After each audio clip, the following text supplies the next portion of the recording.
Hello বন্ধুরা, আজ হলো বুধবার। তো বুধবারে আজকে আমি কী কী রান্না করেছি চলো তোমাদেরকে একবার দেখিয়ে দিই।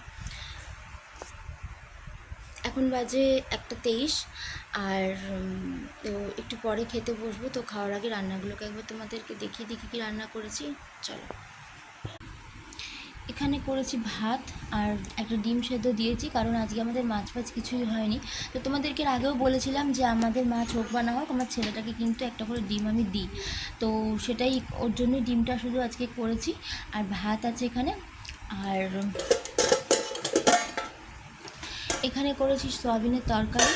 দেখো, বড় বড় করে আলু কেটে দিয়েছিলাম, এই যে বড় বড় করে আলু কেটে, আর সয়াবিনের একটু ঝোল ঝোল মতো করেছি। আচ্ছা, আর এখানে আছে কুমড়ো শাক দিয়ে আলু দিয়ে পোস্ত। দেখো, দেখতে পাচ্ছ তো। আজকে কিন্তু নিরামিষ হয়েছে সব কিছু, কোনো মাছ ফাছ কিছু হয়নি।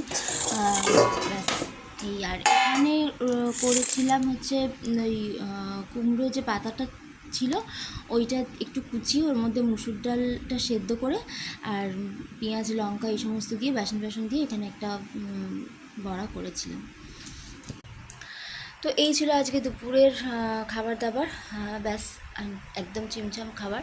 তো কেমন লেগেছে আজকে দুপুরের খাবারটা অবশ্যই কিন্তু তোমরা কমেন্ট করে জানিও। তো রান্নাটা খুব শেয়ার করার ইচ্ছে করছে তোমাদের সাথে, কি মানে রান্নাটা তো রেডি হওয়ার পর তোমাদেরকে দেখাচ্ছি, কিন্তু রান্নাটা করছি, রেসিপিগুলো এগুলোও টুকটাক কিছু দেখাতে ইচ্ছা করছে, জানি না সেটা কবে সম্ভব হবে।